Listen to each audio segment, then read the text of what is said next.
ค่ะสวัสดีค่ะพบกับ PS Astrologer นะคะวันนี้เรามาลองคุยกันในรูปของวิดีโอบ้างดีกว่าปกติจะเป็นคนชอบเขียนนะคะนี่เป็นวิดีโอแรกที่ทำอาจจะติดขัดนิดนึงนะคะในการให้ความรู้แล้วก็ประสบการณ์เกี่ยวกับประสบการณ์ทางด้านโหราศาสตร์นะคะวันนี้มากับคำถามโฮลาเล่นะคะ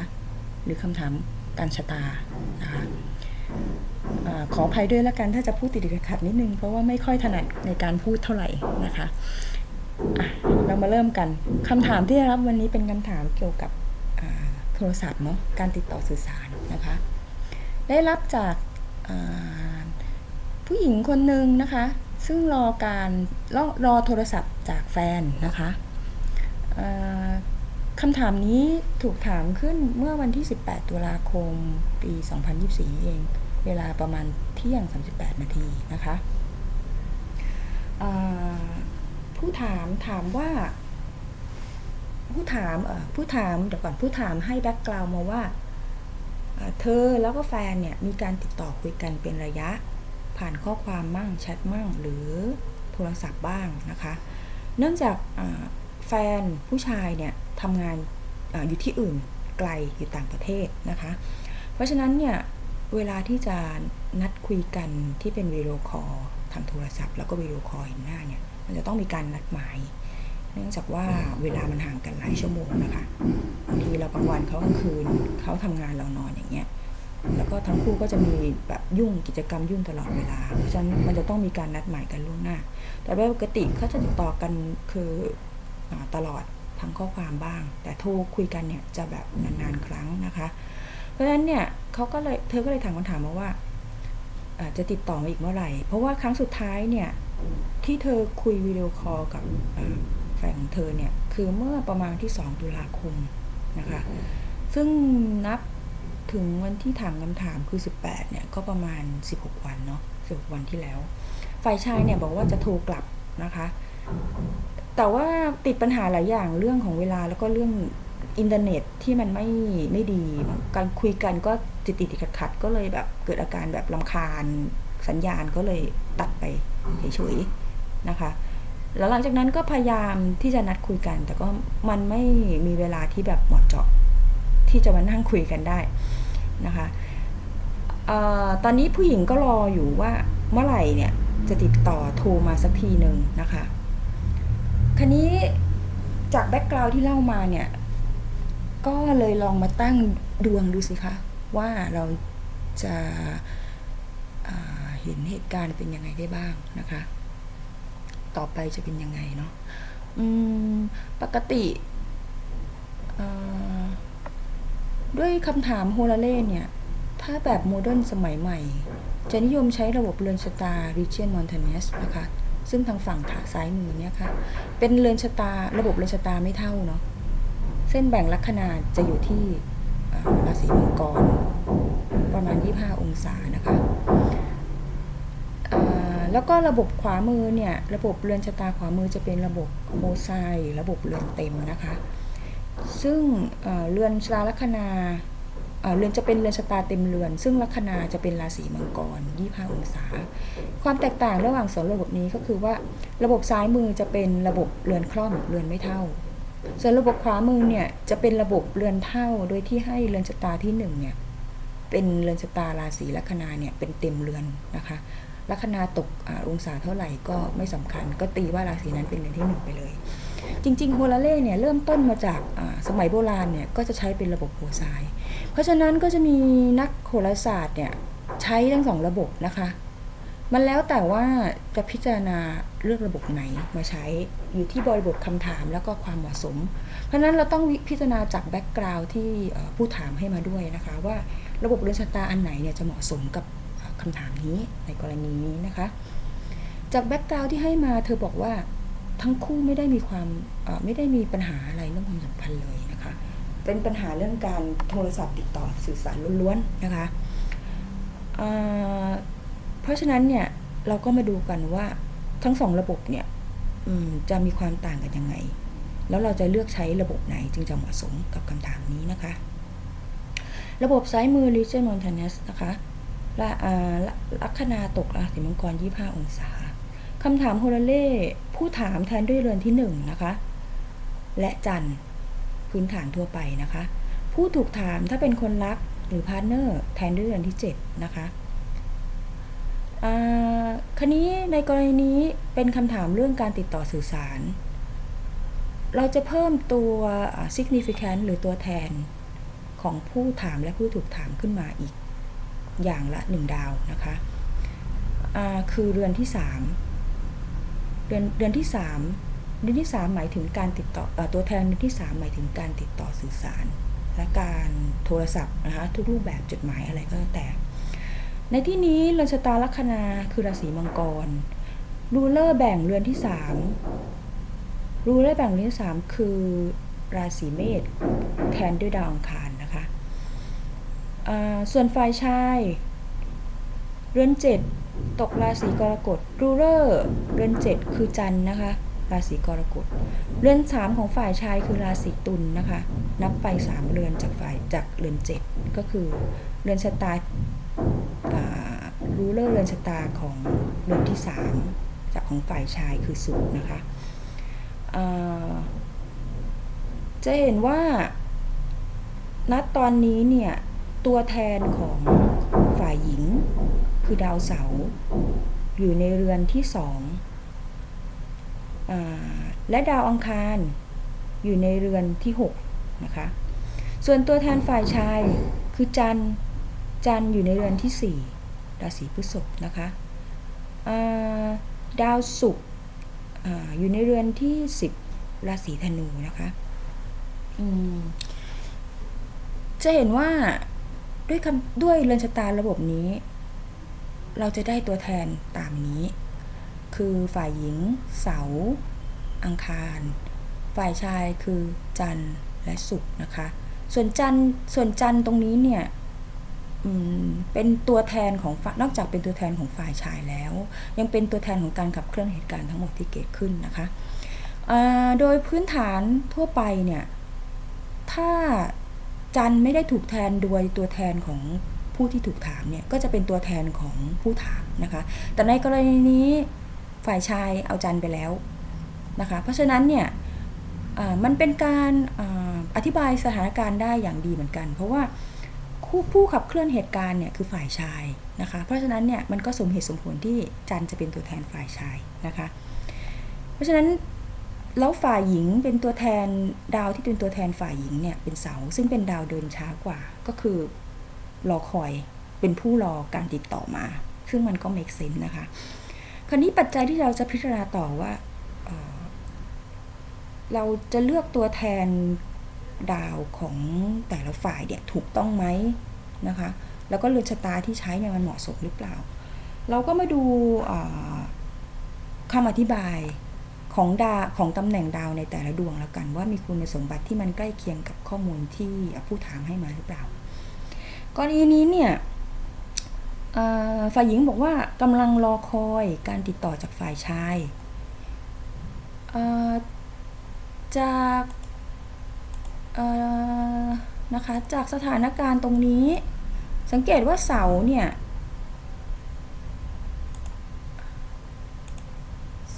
นะคะคือตัวแทนฝ่ายหญิงนะคะเสาเรโทรเกรดคือเสาถอยหลังก็สื่อถึงการรอคอยนะคะได้นะคะส่วนฝ่ายชายจันทร์อยู่ในราศีพฤษภเรือน4ของฝ่ายหญิงเรือน4ของฝ่ายหญิงณที่นี้เมื่อกลับชาร์ตกลายเป็นเรือน10ของฝ่ายชายฝ่ายชายยุ่งทำงานยุ่งเป็นคนที่ยุ่งอยู่ตลอดเวลางานเยอะซึ่งก็ make sense เพราะว่าเขาเป็นคนทำงานหนักนะคะมีงานยุ่งอยู่ตลอดเวลาเพราะฉะนั้นตัวนี้ก็ make sense ในการเป็นตัวแทนของทั้งสองฝ่ายคราวนี้เรามาดูเรื่องการติดต่อสื่อสารนิดนึงว่าเป็นยังไง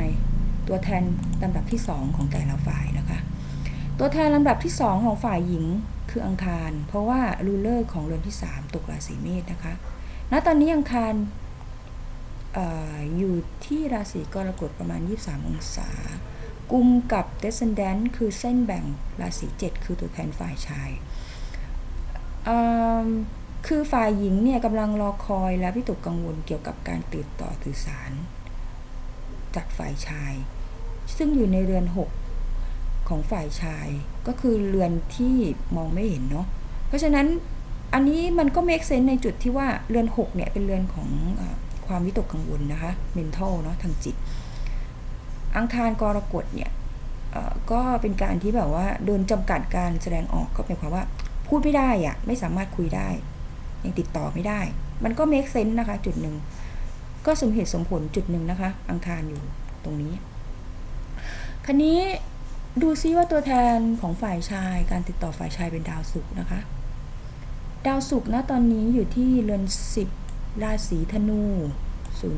0ประมาณ0องศาเกือบ1องศาราศีธนูนะคะ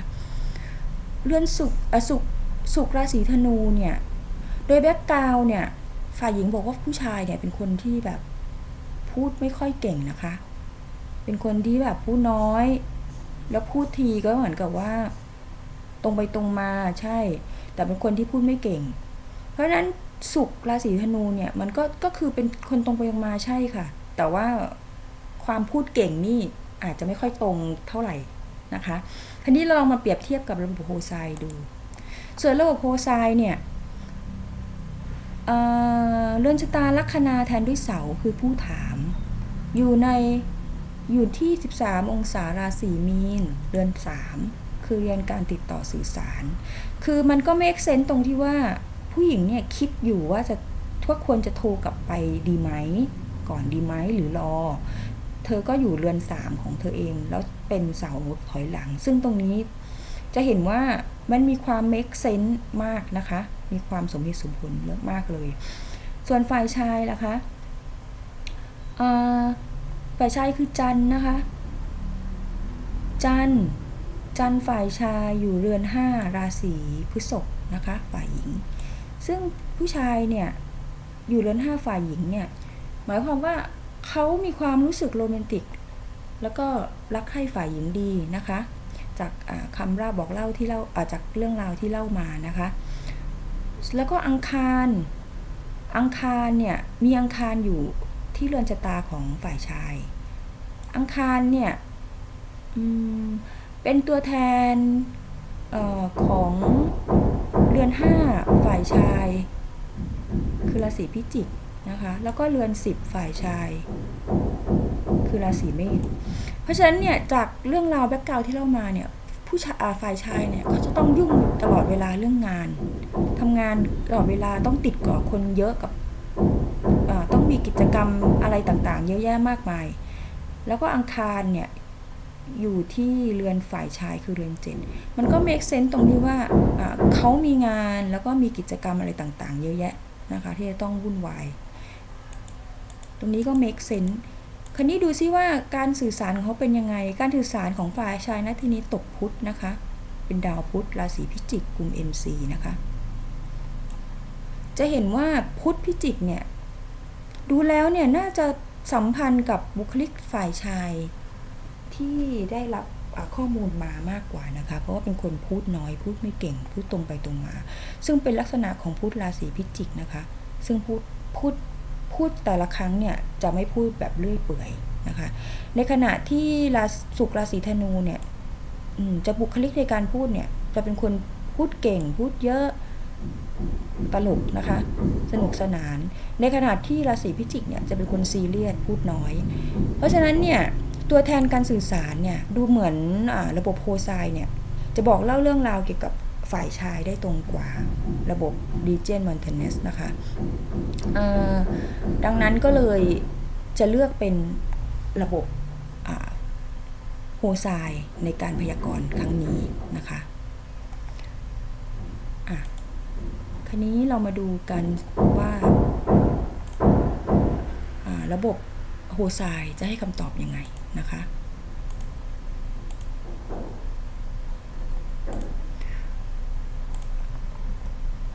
ค่ะมาที่ระบบโฮไซด์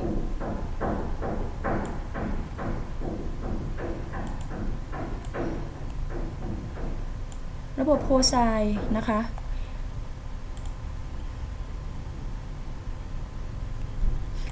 จากแบ็กกราวด์ที่ให้มาเนี่ยฝ่ายหญิงบอกว่า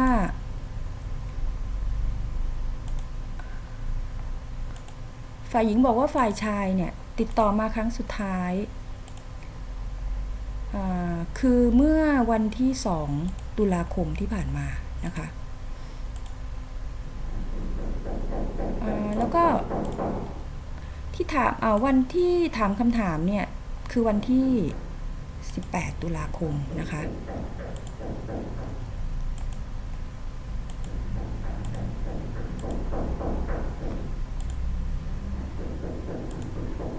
วันที่18 ตุลาคมคือวันที่ถามคำถามค่ะวันที่18 ตุลาคมคือวันที่ถามคำถามนะคะแล้วก็โทรมาครั้งสุดท้ายคือเมื่อวันที่2 ตุลาคมที่ผ่านมาคราวนี้การที่จะดูเช็คว่าเราเลือกตัวแทนของผู้ถามหรือผู้ถูกถามถูกต้องไหมรวมถึงเช็คเหตุการณ์รีเช็คเหตุการณ์ที่ผ่านมาเนี่ยเพื่อจะดูว่าการทำนายของเราเนี่ยมันจะไปในทิศทางไหนนะคะเราต้องย้อนดูที่จันทร์นะคะว่าเหตุการณ์ที่ผ่านมาเกิดอะไรขึ้นเพื่อเป็นการรีเช็คกับข้อมูลที่ได้มาจากผู้ถามนะคะย้อนกลับไปนะคะจันทร์ย้อนกลับไปดูซิว่าดาวดวงสุดท้ายที่จันทร์ทำมุมก่อนที่จะย้ายราศีเนี่ยคือดาวอะไรนะคะมุมในที่นี้คือเราจะดูที่มุมหลักนะคะคือมุมกลุ่มมุมฉากมุมกลุ่ม0 องศามุมฉาก90 องศามุมเล็ง180 องศามุมโยก120 องศามุมติโกน120 องศาแล้วก็มุมโยก60 องศานะคะย้อนกลับไปจะเห็นว่าที่ประมาณ21 องศาคือตรงนี้นะคะจันทร์เนี่ยทำมุมถึงพฤหัส21 องศา12 ลิบดามราศีมิถุนจันทร์จะอยู่ที่ราศีเมษ21 องศานะคะจะเห็นว่าทำมุมเนี่ยค่ะ60 องศานะคะมุมโยก10 องศาประมาณนี้เนาะเลข0ก็จะโอเคมุมโยก60 องศาจะเห็นว่าจันทร์ทำมุมโยก60 องศากับราศีกับดาวพฤหัสเนาะ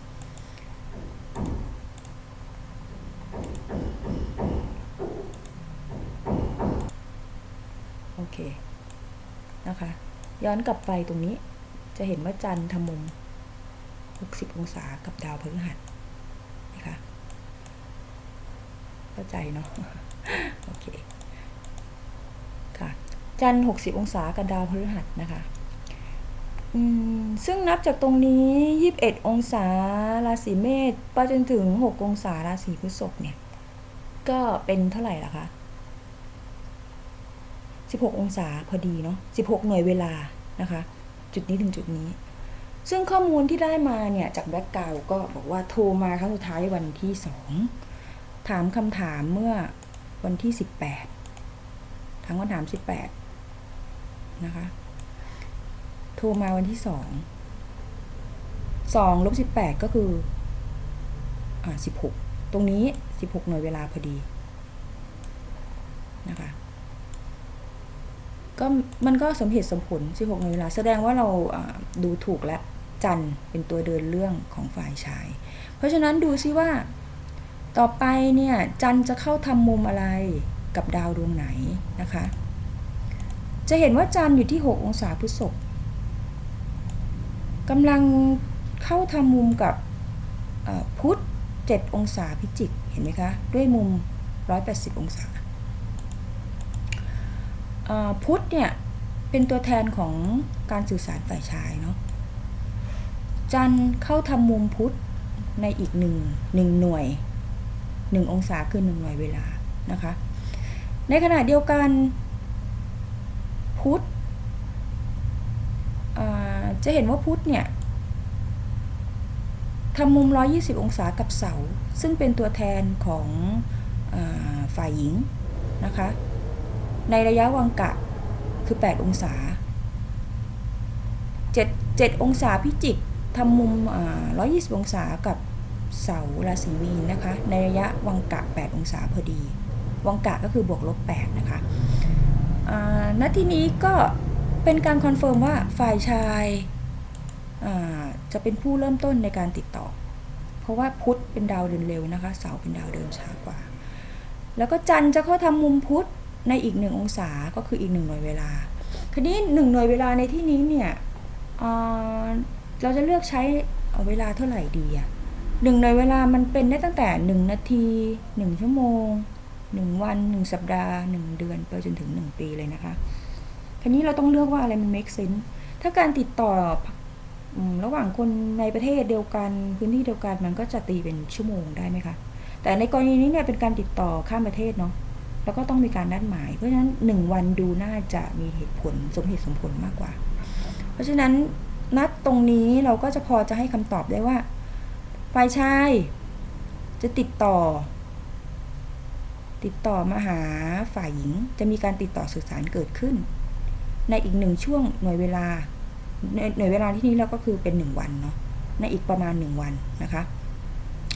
เราก็สามารถที่จะให้คำทำนายออกไปได้แล้วว่าผู้ชายเนี่ยน่าจะติดต่อกลับมาภายใน 1-2 วันนี้นะคะต้องเผื่อไว้ด้วย1-2 วันเพราะว่ามันมีการคลาดเคลื่อนในเรื่องของเวลาไทม์โซนมันไม่เหมือนกันแล้วก็ดาวมันไม่มีองศาเป๊ะๆนะคะก็เผื่อว่า 1-2 วันนะคะซึ่งข่าวดีก็คือว่าจริงๆอ่ะเธอได้รับโทรศัพท์จริงๆหลังจากที่คุยกับฉันไปนะคะคือฝ่ายชายติดต่อมาเมื่อวันที่19ตุลาคือเมื่อวานนี้เวลาประมาณ20:30 น.นะคะซึ่งนับจากเวลาที่ถามคำถามตรงนี้เมื่อวันที่18ตุลาเที่ยง38นาทีเนี่ยก็ประมาณ1ชั่วโมง1วันกับอีก6ชั่วโมงก็เป็น32ชั่วโมงนะคะก็วันกว่าๆซึ่งก็ถือว่าแม่นทีเดียวใช้ได้นะคะดังนั้นคือจุดประสงค์ของวิดีโอนี้ต้องการจะบอกว่าเวลาที่ถามคำถามโฮลาเล่ที่เราได้รับคำถามโฮลาเล่เนี่ยถ้าเราจะพิจารณาใช้เรือนชะตาระบบไหนเนี่ยเราต้องดูบริบทของคำถามนะคะแล้วก็แบ็กกราวด์ที่ผู้ถามให้มาแล้วก็การเลือกตัวแทนของฝ่ายผู้ถามและผู้ถูกถามเนี่ยจะต้องดูบุคลิกคาแรคเตอร์และเรื่องราวที่ข้อมูลที่เขาให้มาประกอบกันด้วยนะคะเพื่อที่ว่าจะได้เลือกระบบเรือนชะตาที่มัน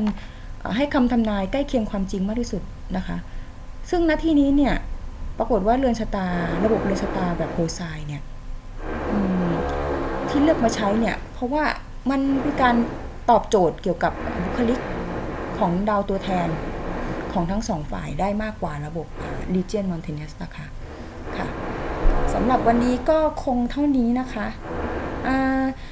ถ้าสนใจศึกษาความรู้เพิ่มเติมหรือเรียนคอร์สโหราศาสตร์ตอนตกพื้นฐานเบื้องต้นนะคะสามารถติดต่อได้ที่แฟนเพจ Facebook นะคะโหราศาสตร์ Variety by PS Astrologer นะคะแล้ว